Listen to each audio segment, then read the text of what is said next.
pada saat kejadian juga nggak tahu kalau itu soal yang beredar sekarang ya gitu. Kita nggak bisa kasih statement apa-apa gitu.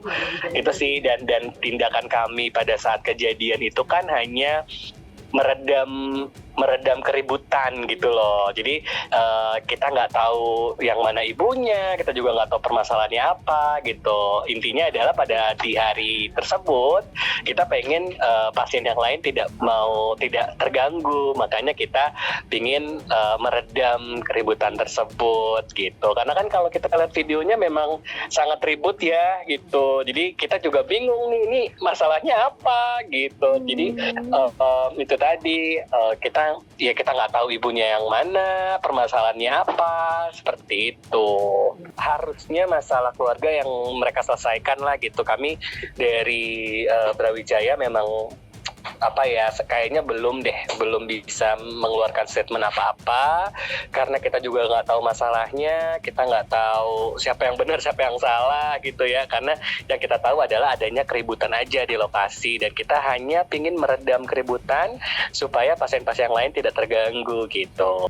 So as you saw my video last Friday, I saw them in the hospital. That was the first time I saw my baby and my elder daughter since 21st January. That was the first time I saw them. The moment I saw Tisha Ani holding my baby, I just couldn't hold. What on earth? The mistress can hold the baby, but birth mother cannot touch the baby, cannot feed the baby, cannot even go near the baby. I just wanted to hold my baby so much, but they stopped me. I begged them, at least let me feed the baby, but everything was no. They hired the police and security guard to escort them to go back home. Before they going back, I was allowed to see the baby's face for 5 minutes from the distance. I couldn't go even near. I'm Amy. Thank you so much for your support on Twitter and all medias.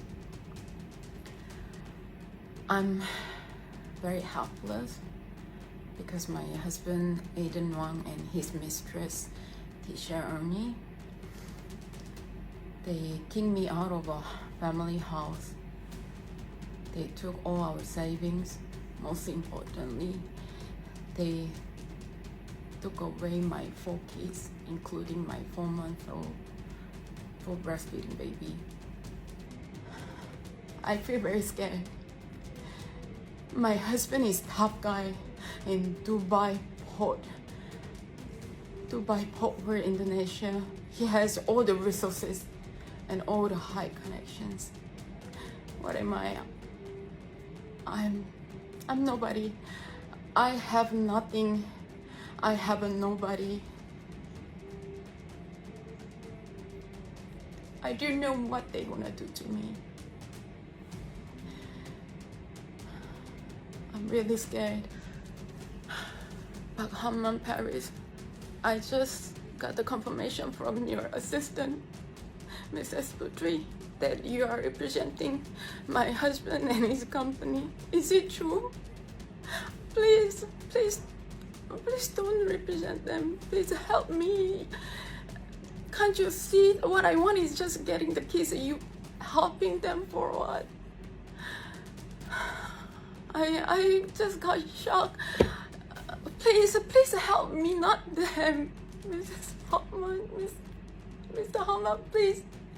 I am looking for the help from Indonesian institutions to get back my kids.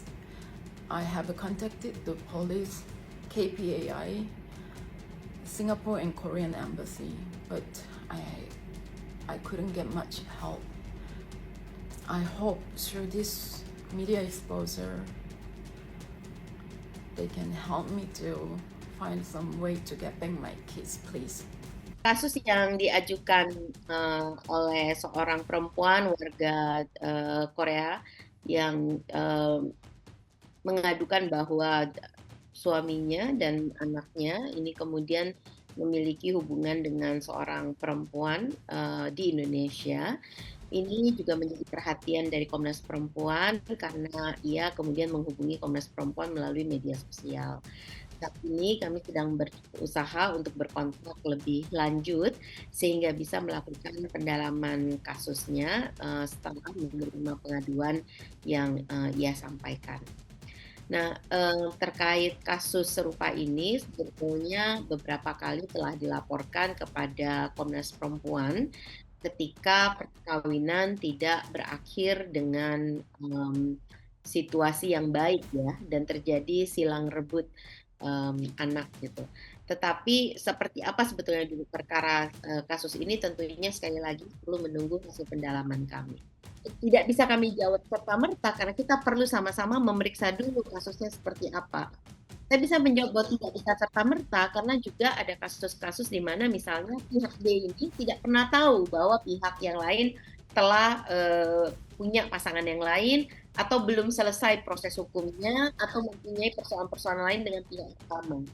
Gitu. Jadi ya, tidak ada jawaban yang langsung bisa saya sampaikan kecuali untuk mengatakan bahwa tunggu kami melakukan pendalaman kasus dulu. Pada kasus-kasus perebutan anak, jadi ini bukan kasus perselingkuhannya ya, tapi perebutan anak, biasanya Komnas Perempuan akan berkoordinasi dengan Komisi Perlindungan Anak Indonesia karena memang seperti yang saya sampaikan, yang paling diutamakan di dalam pemutusan hubungan perkawinan adalah juga hak atau kepentingan terbaik bagi anak.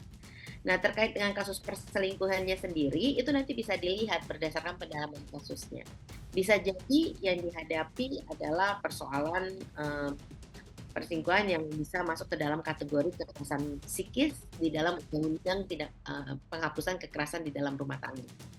Atau juga bisa jadi dia adalah kejahatan terhadap perkawinan yang telah diatur di dalam undang-undang KUHP kita atau Kitab Hukum Pidana di Indonesia. Nah, jadi ini akan sangat tergantung pada pendalamannya, tetapi juga yang sangat penting dipastikan adalah apa yang diinginkan oleh korban dalam penyelesaian kasusnya. Tidak ada. Nah, ini sangat penting dipahami bahwa di dalam konstitusi kita, Undang-Undang Dasar Negara Republik Indonesia tahun 45 ini, sebetulnya hak untuk bebas dari kekerasan dan bebas dari diskriminasi itu diberlakukan pada semua orang. Jadi kalau di konstitusi kita itu ada yang disebut dengan hak semua orang, setiap orang, tapi juga ada hak warga negara dan ada hak penduduk.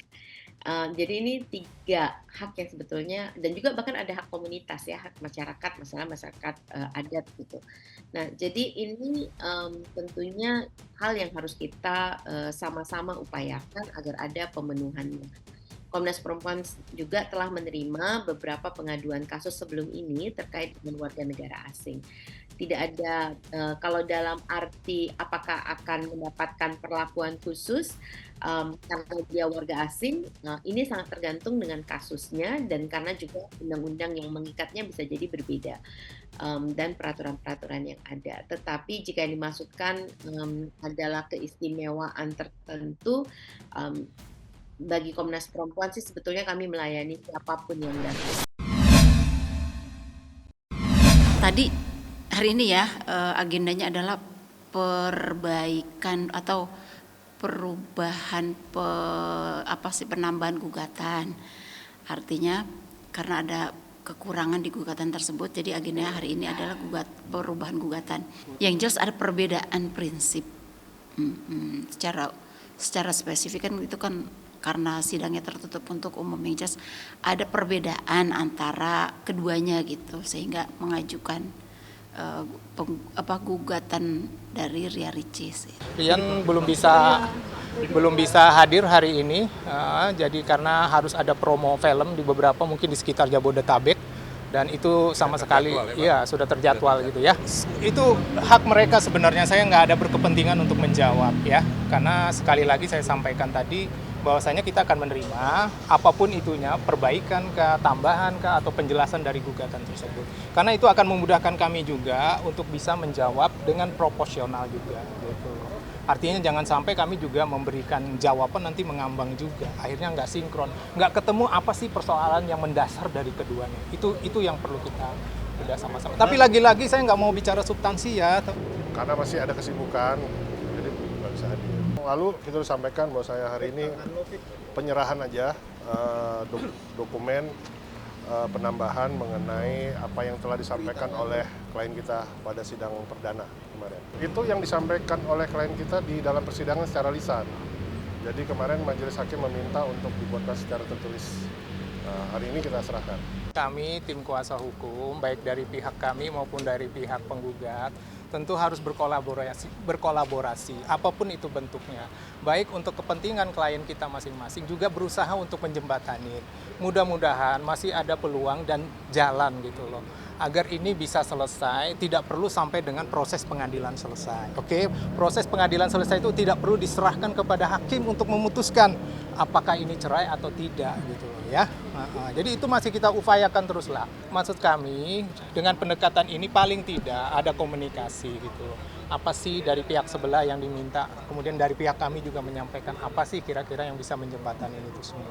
Kekompakan kami di sidang tadi tentunya paling tidak bisa berimplikasi baiklah kepada para pihak prinsipal kami tadi.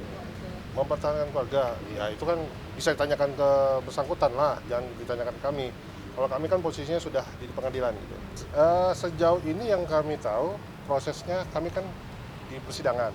Itu sudah kita lalui dan itu hasilnya kan perkara kan udah tahu gagal kan. Nah, memang tidak menutup kemungkinan, tapi sejauh ini kan belum ada. Tentu, nah itu masih merupakan komitmen kami. Tetapi kita melihat ya, dinamikanya kan ini luar biasa ya. Dinamikanya luar biasa, kita lihat nanti. Apakah nanti gugatan ini diterima atau tidak. Sampai dengan titik ini tidak ada perubahan sikap sama sekali. Tapi tentunya dia harus menjalani kehidupannya tetap kan, melakukan pekerjaan-pekerjaan dia gitu loh.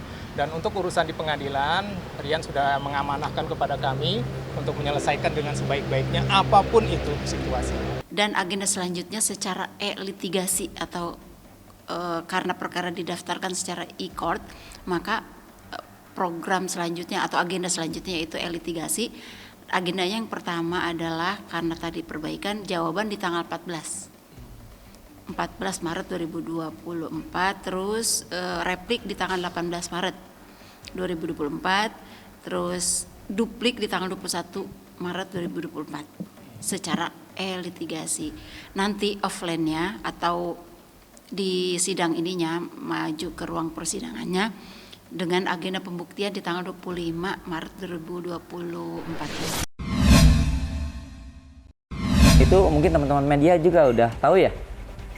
Dan sudah terbukti juga dia gagal dan dia bangkrut dan nantinya akan tersandung hukum. Ini akan prosesnya panjang sekali. Ini atas dugaan kemarin itu saya puzzle yang tersusun dalam pikiran saya ini mengenai anggaran. Seperti yang tersusun dalam pikiran saya, puzzle-puzzle ini sangat jelas sekali. Proses untuk hukum ada, dan ini akan panjang.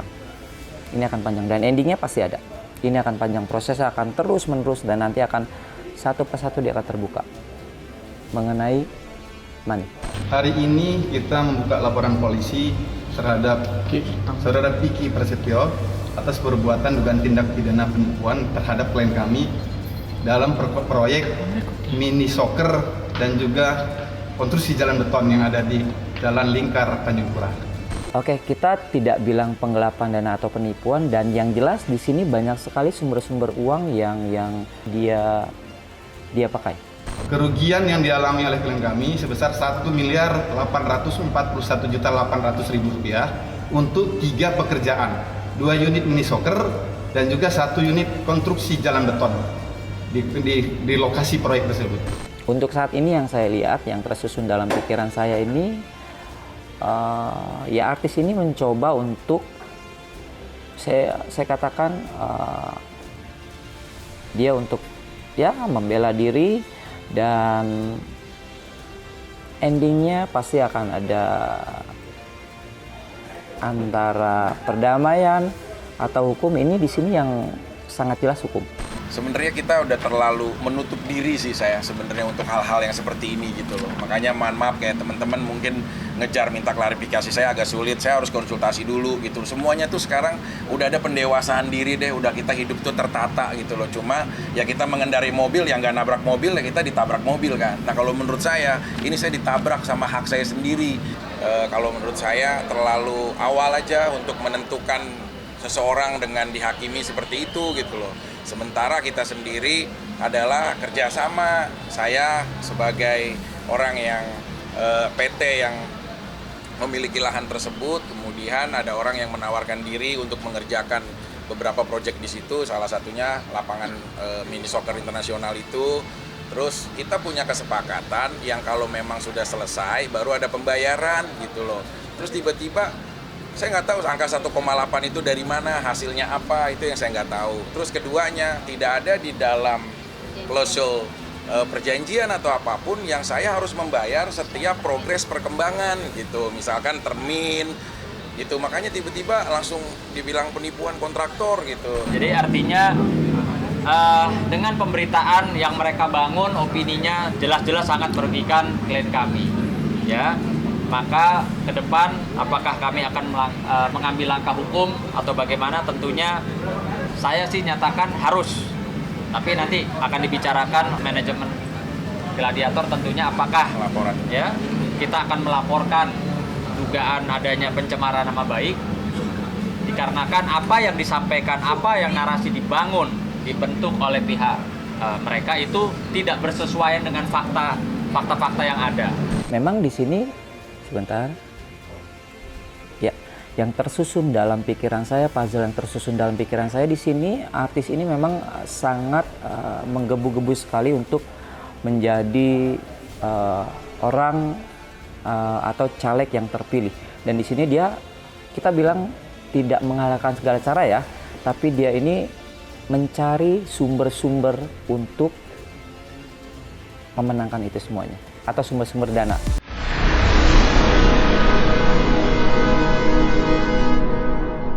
Jadi jangan lupa untuk subscribe Cumi Cumi. Ditekan ya tombol lonceng merahnya.